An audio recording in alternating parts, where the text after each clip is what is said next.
Hello sir, मैं Shivaji Nagar station के बाहर से बोल रही हूँ। सर, यहाँ पे रेल की पटरी पे एक लड़की आत्महत्या करने आई है। सर आप प्लीज़ सर जल्दी आ जाइए सर आप।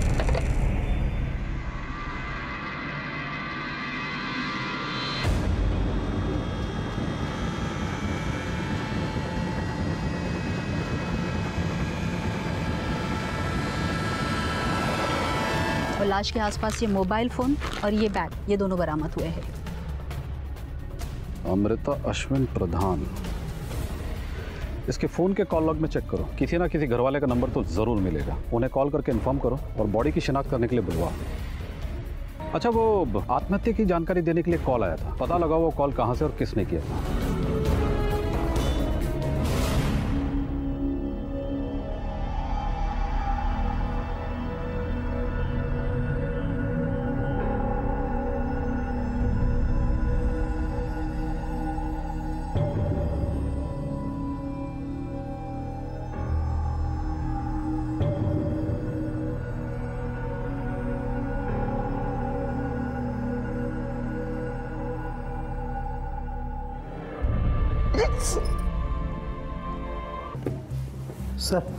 सर सुसाइड के बारे में इन्फॉर्म करने के लिए जो फ़ोन आया था वो शिवाजी नगर स्टेशन के बाहर एक जनरल स्टोर पर लगे पीसीओ का नंबर है, पर पता ये नहीं लग पाया कि फ़ोन आखिर किया किसने था।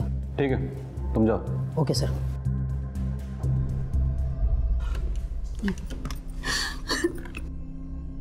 बस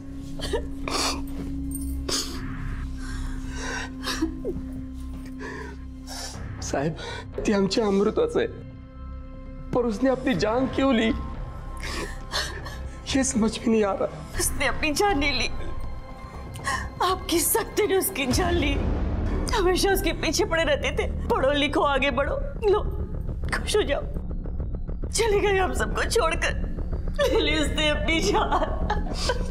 साहेब मला सांगा, बच्चों की भलाई के लिए बोलना गुनाह है क्या? क्या कोई माँ बाप अपने बच्चों की फिक्र नहीं कर सकते क्या? इसका मतलब ये थोड़ी कि जाके जा।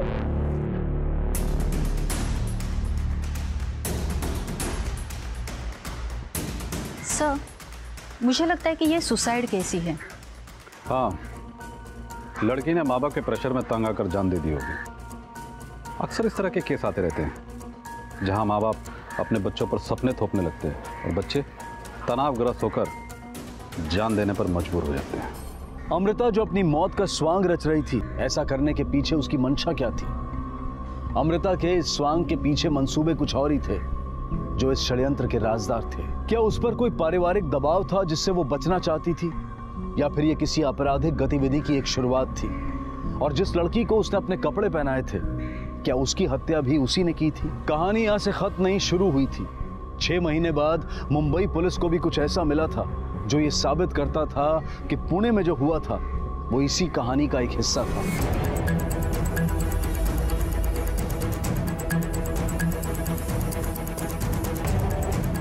साहेब, ही पायावर जाते, तिकडेच बॉडी सापडला।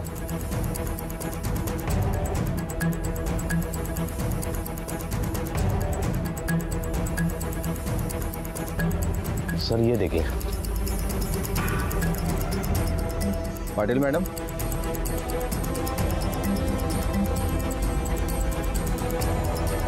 पुणे पुलिस ने जिस अमृता को 6 महीने पहले मृत घोषित कर दिया था, वो आज फिर मुंबई के सांता क्रूज हाईवे पर मृत पाई गई। अगर ये अमृता थी तो फिर मोहिनी और अश्विन ने उस लड़की को अमृता क्यों माना जो रेल की पटरी पर मृत पाई गई थी? माँ बाप से अपनी बेटी को पहचानने में क्यों और कैसे भूल हुई? और चूंकि मुंबई पुलिस के पास इस लड़की की कोई पहचान नहीं थी, इसलिए तहकीकात का एक नया अध्याय शुरू हुआ। अमृता ने अपनी मौत का ये नाटक क्यों खेला, और कौन थी वो लड़की जिसे पुणे में अमृता ने अपनी पहचान दी थी? और आखिर इन 6 महीनों में ऐसा क्या घटा कि जिससे आज अमृता खुद एक लाश बन चुकी थी? सर, उस लड़की की पोस्टमार्टम रिपोर्ट आ गई है। उसका मर्डर आज सुबह 8:30 से 10:30 के बीच में हुआ है। पेट पर 3-4 बार चाकू से वार किया गया है। पता चला कौन ही है? किसी ने पहचाना उसे? नहीं सर, जहाँ पर लाश मिली उस एरिया में हमने पूछताछ की, लेकिन इस लड़की को कोई नहीं जानता। यहाँ तक कि इस लड़की को पहले उस एरिया में कभी नहीं देखा गया। इसका मतलब ये बाहर की एरिया की है, वरना ऐसे सुनसान रास्ते पे क्या करती? हाँ, एक काम करो, इसकी तस्वीर सारे पुलिस स्टेशन में भिजवा दो और सारे अखबारों में भी छपवा दो। कोई ना कोई तो मिलेगा उसे पहचानने वाला। Okay sir.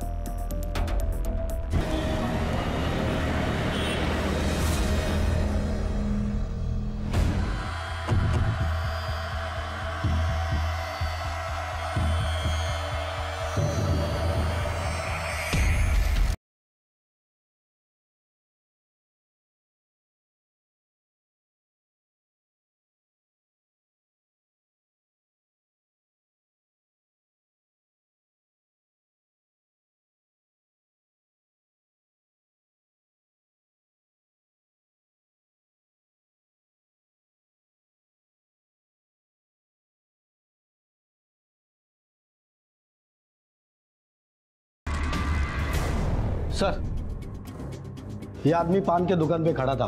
उस लड़की का अखबार में फोटो देख के बड़ी बड़ी बातें कर रहा था। मैंने पूछा पहचानता है इसे, तो साफ साफ नहीं बोला, इसलिए इधर लेके आया। तो बोलेगा या हम उगलवाएं? अरे नहीं साहब, अपन तभी बोला था और अभी भी बोलता है। अपन खाली एक दो बार देखा था उसको, अपन पहचानता नहीं है उसको साहब। तो बताना कहाँ देखा था उसे? साहब वो बैंड्रा का वो रेड लाइट एरिया में देखा था साहब उधर ही धंधा करती है वो।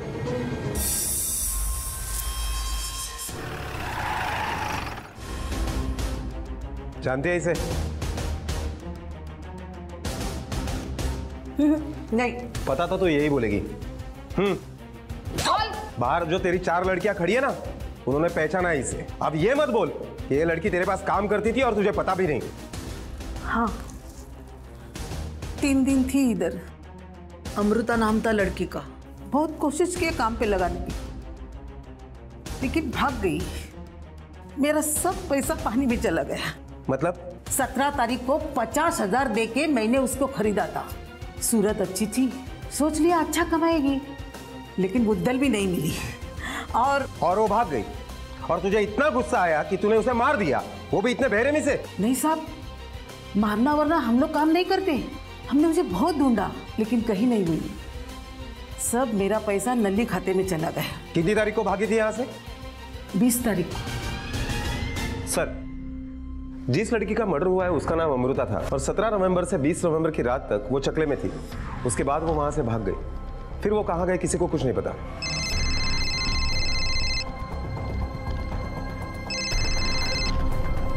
हेलो, हाँ ओके, राणे पुणे निकलना है।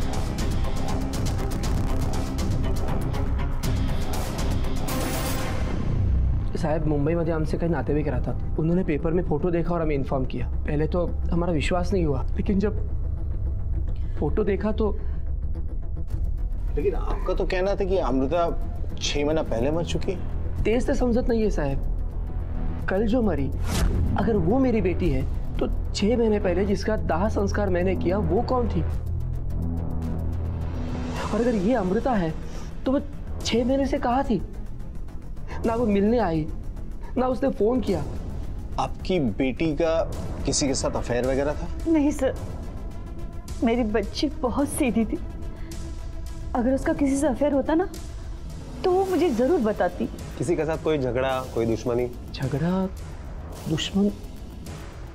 साहब, एक विशाल नाम का लड़का था। वो अमृता के पीछे हाथ धोकर पड़ा था, उसे बहुत परेशान करता था।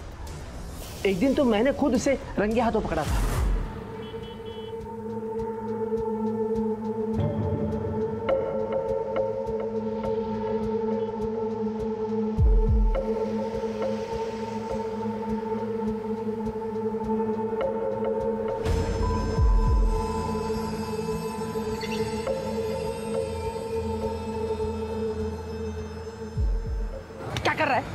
क्या कर रहा है तू? कुछ नहीं, भवानी कहीं का शूटिंग करा लड़कियों की। देख, झूठ मत बोल, मुझे अमृता ने सब कुछ बताया है।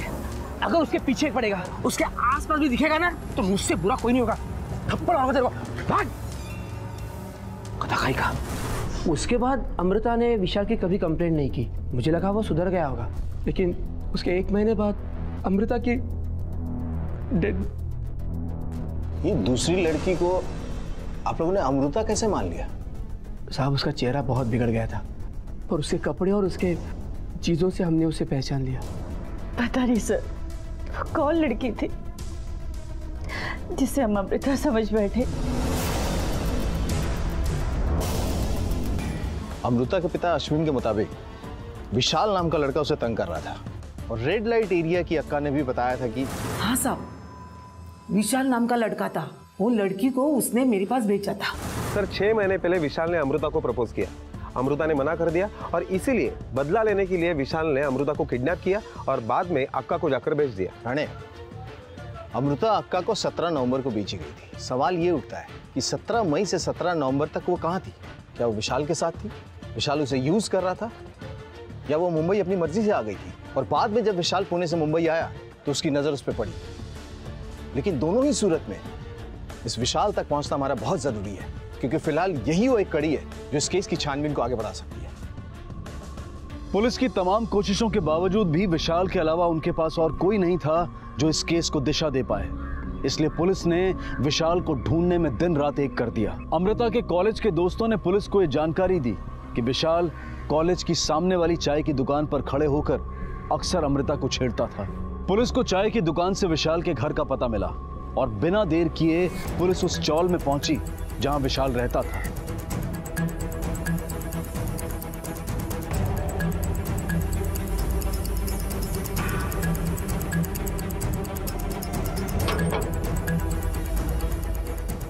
हा विशाल इथेच राहतो ना? हो, भाड्याने राहतो, पण गेले 6 महिने आला नाही ते. घरमालक कुठे राहतात? हो, ते खाली राहतात. पुणे की चौल को छोड़े हुए विशाल को 6 महीने हो चुके थे और मुंबई में उसे ढूंढना घास के ढेर में से सुई ढूंढने के बराबर था। पर विशाल के एक मकान मालिक के रेंट एग्रीमेंट में से मिली एक फोटो को पुलिस ने सर्कुलेट कर दिया था। अमृता की पहचान के बावजूद वो 6 महीने तक कहां थी, उसके साथ क्या हुआ था, ये एक रहस्य बना हुआ था। और दूसरी तरफ था वो बच्चा जो एक अंडर कंस्ट्रक्शन बिल्डिंग में कैद था।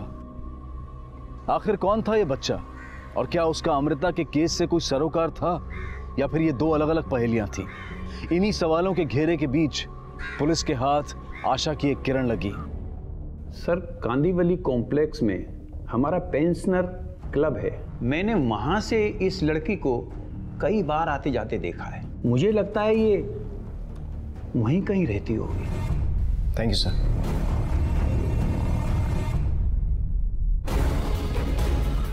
इस लड़की को कहीं देखा है? हाँ साहब, ये मैडम को इसी सोसाइटी में देखा था, बी विंग फ्लैट नंबर 403।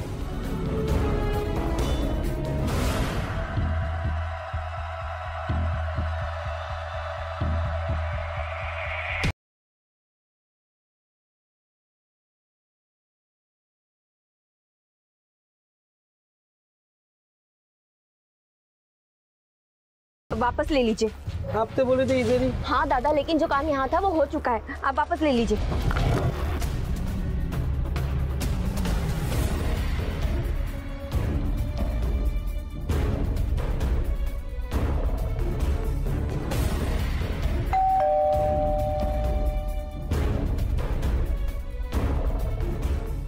जी, किससे मिलना है आपको? आपसे कुछ बात करनी है।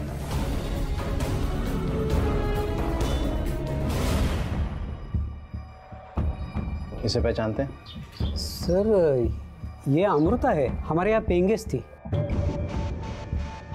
मतलब? सर, उसका चाल चलन ठीक नहीं था, इसलिए हमने निकाल दिया। घर पे रखने से पहले पता नहीं किया था कौन है, कहाँ से आई है? वैसे इतनी अनजान थी तो यहाँ तक पहुँची कैसे?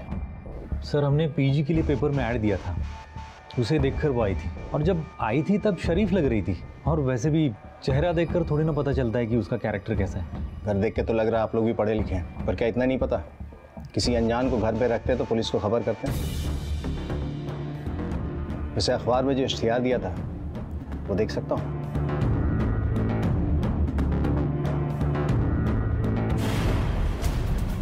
अखबार में छपे इस इश्तिहार को देखकर तो लग रहा है कि ये लोग सच बोल रहे हैं, लेकिन आसपास पूछताछ करो, हो सकता है किसी से दोस्ती हुई हो, उनके पास कोई इन्फॉर्मेशन हो। और ये भी पता करो कि देशमुख फैमिली के बारे में पड़ोसियों की क्या राय है। Okay sir.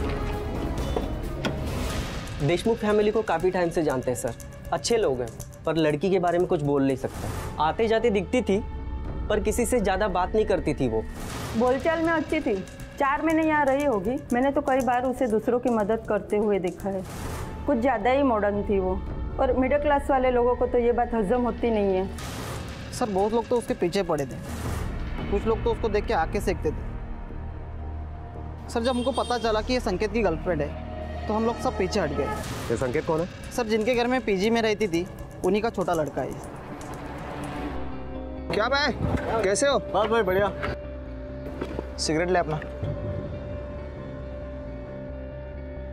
लाइटर ले। Thank you.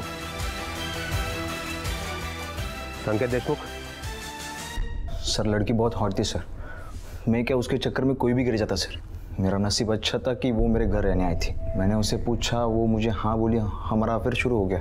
तो मिस्टर कूल, अब कूलली ये भी बता दे कि मारा क्यों उसे? सर मैंने नहीं मारा उसे, बल्कि मुझे ये पता चला कि उसको एक बॉयफ्रेंड है, तो मैं हट गया वहाँ से। क्या? और एक बॉयफ्रेंड? हाँ सर, मैं तो अभी अभी बॉयफ्रेंड बना था उसका। मुझसे पहले और एक बॉयफ्रेंड था उसका, पुणे से चक्कर चल रहा था। विशाल नाम था उसका। एक विशाल नाम का लड़का था, वो अमृता के पीछे हाथ धोकर पड़ा था। क्या है वही लड़का है? हाँ सर। सर इस विशाल के बारे में जितने भी स्टेटमेंट्स मिल रहे हैं उससे तो यही लग रहा है कि ये विशाल खुद एक पहेली है। अमृता के बाप ने बताया कि विशाल उसे तंग करता था, बाद में लगा कि किडनैप करके वही लाया था। रेड लाइट एरिया की अक्का ने भी बताया कि विशाल ने उसे बेचा था। विशाल नाम का लड़का था, वो लड़की को उसने मेरे पास बेचा था। और ये संकेत, इसका कहना है कि विशाल उसका बॉयफ्रेंड था। अब ये सच्चाई तो विशाल ही हमें बताएगा। इसका कुछ पता चला?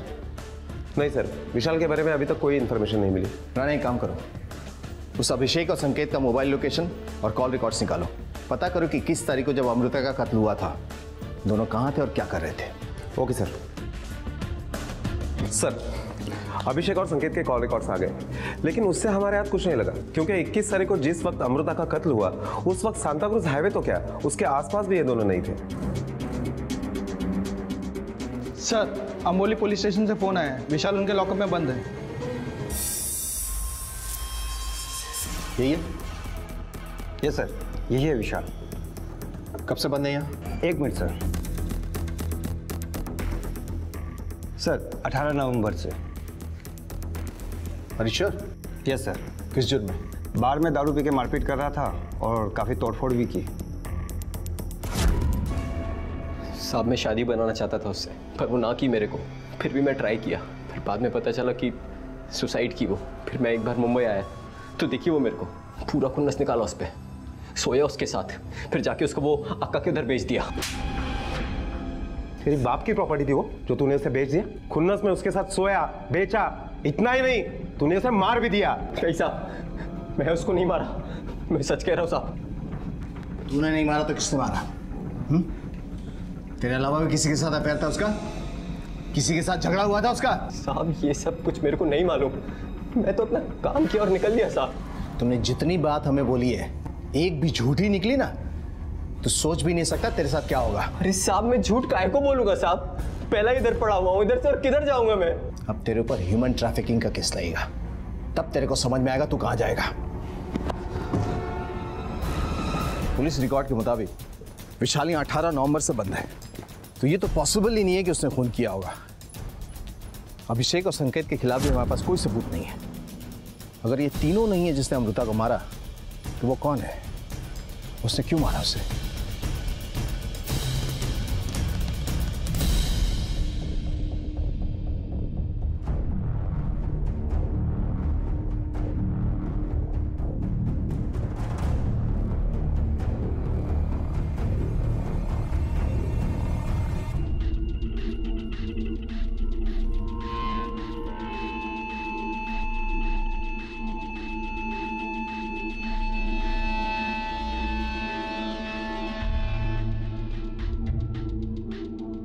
अमृता के कत्ल को 3 दिन हो चुके थे, लेकिन पूरी कोशिशों के बावजूद भी पुलिस के हाथ कोई कामयाबी नहीं लगी थी।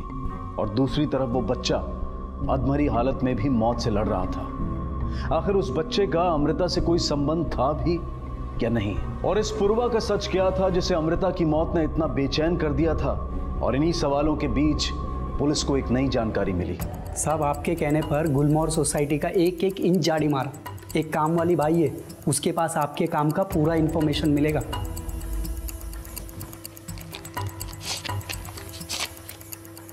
जा अभी। राणे। Okay sir. साहब, मैं गुलमोहर सोसाइटी में घर काम करती है।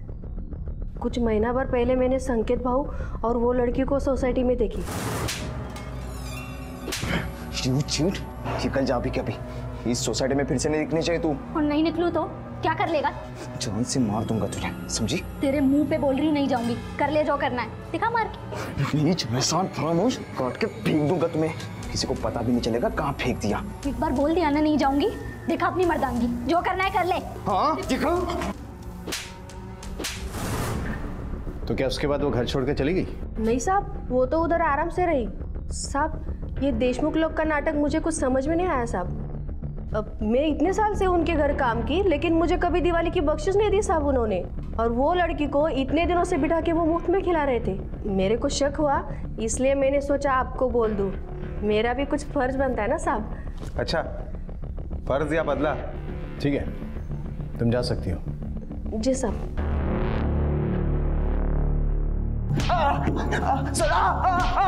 सर रुको ना सर। सच बता। सर हमारा झगड़ा हुआ था, लेकिन उसकी वजह उसका बॉयफ्रेंड नहीं था सर। तो कौन था? सर एक्चुअली एक दिन मैं शाम को घर पे जल्दी आया था, चाबी से डोर खोला और अंदर गया तो देखा इसी धोखे और जलेसी की वजह से तूने उसे मार दिया। सर मैंने उसे मारा नहीं, लेकिन मौका मिलता ना तो उसे जरूर मार देता। तेरा झगड़ा तेरी भाई की वजह से हुआ था ना? फिर उस दिन विशाल का नाम क्यों लिया? क्यों बोला कि वो उसका बॉयफ्रेंड है? सर एक्चुअली भाई का नाम लेता तो फैमिली का नाम बदनाम हो जाता ना सना।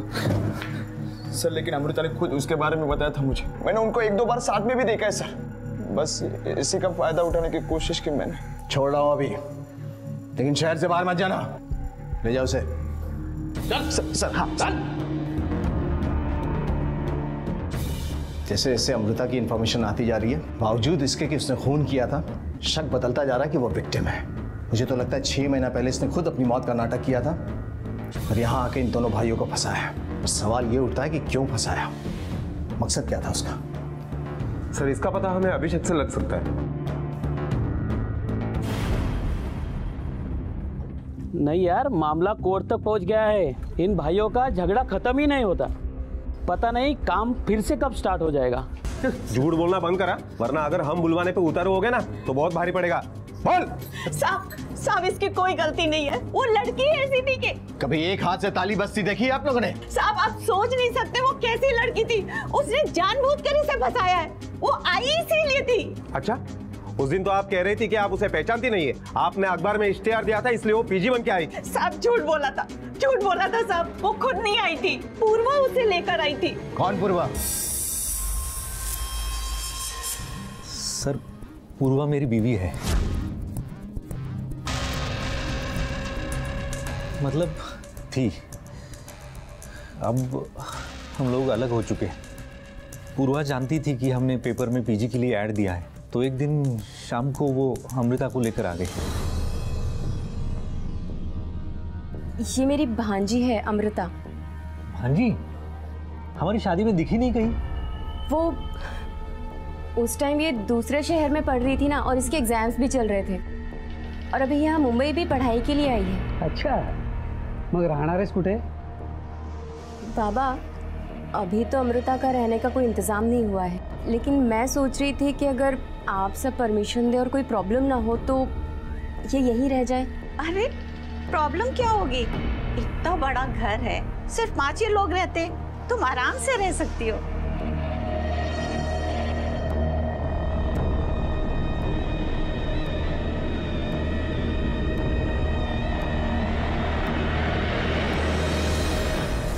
बहू की रिश्तेदार है, ये सोचकर हमने उसकी मदद की, घर में रख लिया, पर उसने तो हमारा घर ही बर्बाद कर दिया, मेरे दोनों बेटों की जिंदगी खराब कर दी। आपने पूर्वा से कभी बात नहीं की? इससे क्या बात कर रही सर? वो खुद ही बाहर कुछ और ही गुल खिला रही थी। आपको कैसे पता कि पूर्वा का बाहर अफेयर चल रहा है? सर वो इतनी बेशर्म थी कि पति के घर पे होते हुए भी उसका बॉयफ्रेंड उसको दिन रात फोन करता था।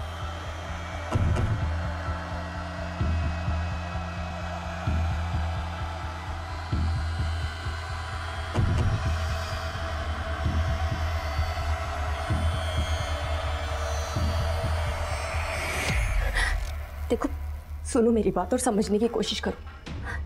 तुम ये जो भी कुछ कर रहे हो ना, इससे तुम्हें कुछ हासिल नहीं होने वाला है।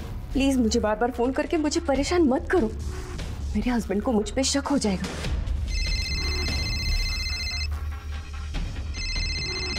Hello hello hello.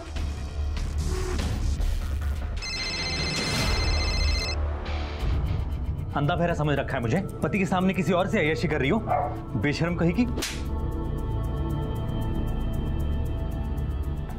कहाँ जा रहे? उसके पीछे पीछे भागते हो, मैं भी तो हूं यहाँ। वो तुम्हारी परवाह नहीं करती तो क्या हुआ? मैं तो करती हूँ ना, लेकिन तुम हो कि मुझे देखते तक नहीं।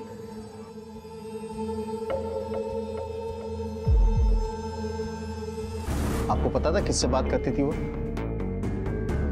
सर एक विशाल नाम का आदमी था।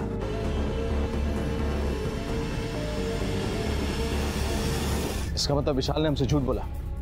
अमृता को यूज करने और बेचने के अलावा भी उसके पास इंफॉर्मेशन थी। वो जानता था कि अमृता कहाँ है और क्या कर रही है। सर इसका मतलब है उसने हमसे ये भी झूठ बोला कि वो अमृता के साथ प्यार करता है, क्योंकि अगर वो वाकई में अमृता के साथ प्यार करता तो पूर्वा को फोन के ऊपर फोन करने का मकसद क्या हो सकता है? अब ये मकसद तो वही हमें बताएगा, क्योंकि ये बात तो साबित हो ही गई है कि मई में अमृता के साथ वो मुंबई आ गया था। राणे, इस विशाल और पूर्वा दोनों से पूछताछ करनी पड़ेगी। हाँ हेलो, ओके ठीक है, हम पहुंच रहे हैं। यू टर्न ले।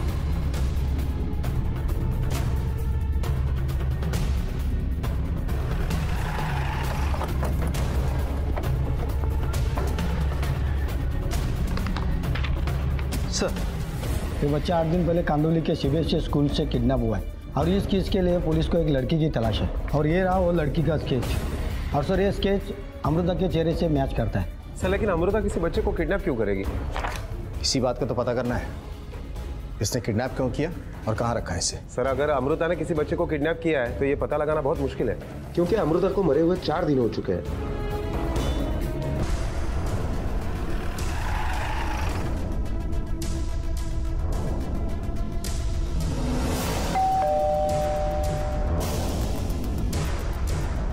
जी कहिए। पूर्वा है, बात करनी है उससे। जी वो आई, कौन है? पहचानती हो इसे? हाँ। कौन है ये? मेरी भांजी अमृता। पर इसकी माँ का कहना तो कुछ और है। सर पूर्वा नाम की मेरी कोई बहन नहीं है। हाँ, अमृता की एक प्रोफेसर का नाम पूर्वा जरूर है।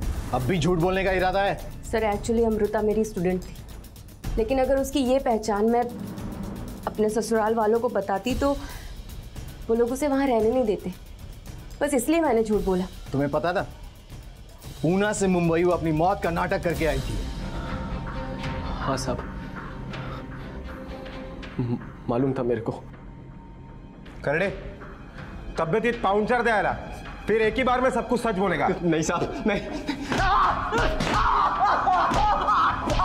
साहब बोलता हूँ साहब, लड़की मेरी पहचान की थी, मैं ही लाया था उसको और मैंने ही मारा था।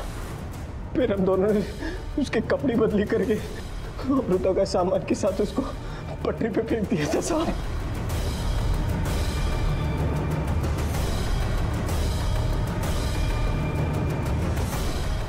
फिर हम दोनों साथ में इधर मुंबई आ गए साहब। ये सारा प्लान किसका था? वही बनाई थी साहब, मैं तो बस उसका साथ दे रहा था। लेकिन अमृता मुंबई क्यों आना चाहती थी? आना नहीं सर, वहाँ से भागना चाहती थी।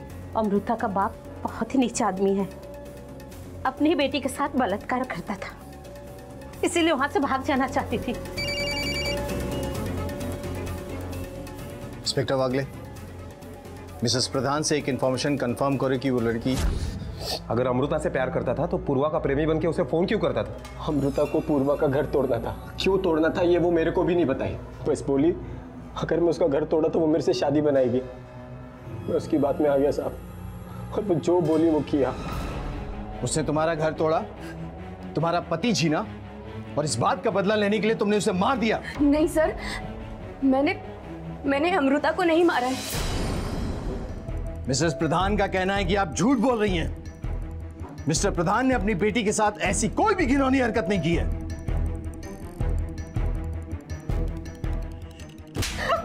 मेरे बेटे को मत बोल, छोड़ दीजिए। तो ठीक है, आप दोनों डिसाइड करें कि सच कौन बोलेगा। सर, अमृता और मेरी उम्र में ज्यादा फर्क नहीं था। स्टूडेंट टीचर के बाद हम दोनों दोस्त हुए। सर, हम दोनों लेस्बियन थे, लेकिन एक दूसरे के साथ बहुत खुश, बहुत ज्यादा खुश। लेकिन माँ ने मेरी शादी जबरदस्ती अभिषेक के साथ करा थी, और ये बात अमृता को बिल्कुल भी नहीं अच्छी लगी। इसी बात का बदला लेने के लिए अमृता मुंबई तक चली आई थी। उसने विशाल नाम के किसी आदमी के साथ मिलकर जो बहुत फोन करा है। हेलो, प्लीज मुझे फोन कर करके परेशान करना बंद करो। बेशर्म कहेगी। और मेरा घर तोड़ दिया सर। साहब, जब मेरे को मालूम पड़ा कि अमृता और पूर्वा का वो समलैंगिक टाइप का रिश्ता है, मेरी खोपड़ी कसक गई साहब। मैं बोला उसको छोड़ूंगा नहीं तेरे को, फिर वो बोली वो मेरे को 5 लाख रुपए देगी ये काम का, और वो कोई बच्चा भी उठाई थी साहब, पर बोली पैसा 2 दिन बाद मिलेगा। मेरे को भरोसा नहीं हुआ साहब, इसलिए मैं 17 तारीख को उसको बेहोश करके आका के उधर बेच आया।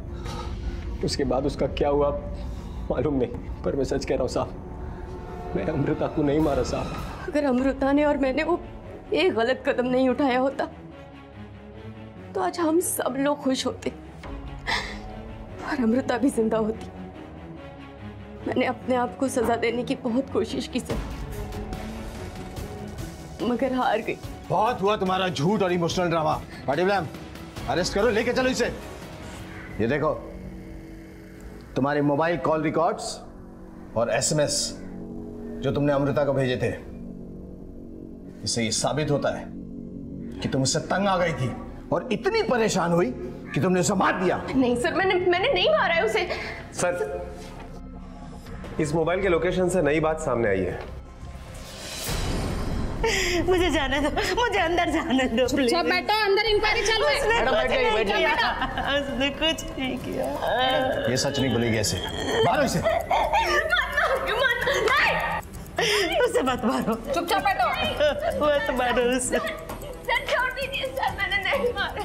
सर मैं सच बोल रही हूँ, मेरी बात का यकीन कीजिए। सच बोल। उसने कुछ नहीं किया, तूने कुछ नहीं किया, उसने कुछ नहीं किया है। मैंने मारा है अमृता को।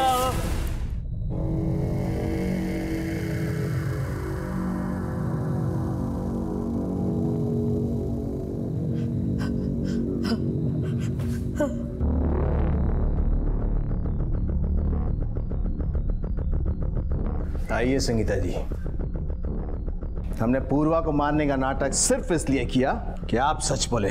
21 नवंबर सांता क्रूज हाईवे जिस वक्त अमृता का कत्ल हुआ, उस वक्त सिर्फ आपका मोबाइल लोकेशन वहां का दिखा रहा है। 21 नवंबर की सुबह अमृता हमारे घर आई थी, डरी थकी सहमी हुई सी। उसे देखकर मुझे तरस नहीं आया। आंटी, पूर्वा किधर है? पूर्वा जहाँ भी है उसे वहाँ रहने दो और अपनी मनुष्य शक्ल लेकर यहाँ से निकल जाओ। उसका घर तोड़ चुकी है, उसकी जिंदगी बर्बाद कर चुकी है। अब और क्या चाहिए तुझे? जाओ, निकल जाओ यहाँ से, दफा हो जाए यहाँ से। खबरदार मेरी बेटी के आसपास भी दिखी भी तो जाओ, दफा जा। 1 मिनट प्लीज, 1 मिनट। अमृता चली तो गई, पर मुझे उस पर भरोसा नहीं था कि वो मेरी पूर्वा को नुकसान नहीं पहुंचाएगी। मैं जानती थी वो बहुत जिद्दी है, इसलिए मैंने तय किया कि वो पूर्वा की जिंदगी दोबारा बर्बाद करे, इसके पहले ही मैं उसे खत्म कर दूंगी।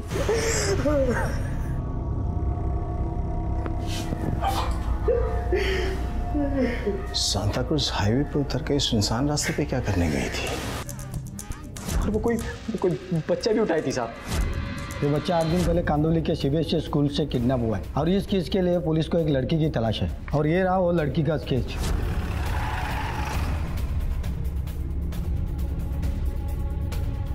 राणे, मर्डर स्पॉट के आसपास की सारी जगह छान मारो, बच्चा यहीं मिलना चाहिए। चलो।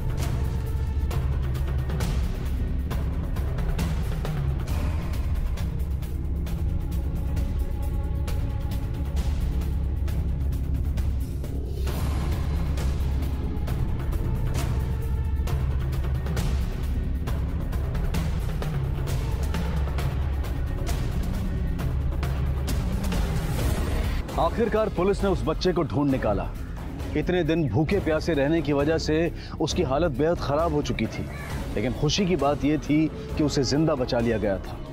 अमृता की आपराधिक सोच का नतीजा बेचारे इस मासूम को भी भुगतना पड़ा। संगीता को अमृता के कत्ल के लिए और विशाल को अमृता को बेचने और अमृता के स्वांग के लिए एक लड़की को मारने के जुर्म में गिरफ्तार किया गया। रिश्तों को नैतिकता और अनैतिकता के तराजू में तोलने का हमें कोई हक नहीं है, क्योंकि अमृता और पूर्वा जैसे लोग भी इसी प्रकृति का एक हिस्सा हैं। जरूरत है समझने की, बदलते समाज के बदलाव को अपनाने की, और अमृता जैसे लोगों को यह समझने की जरूरत है कि गलत कदम से आप कभी भी सही मंजिल नहीं पा सकते।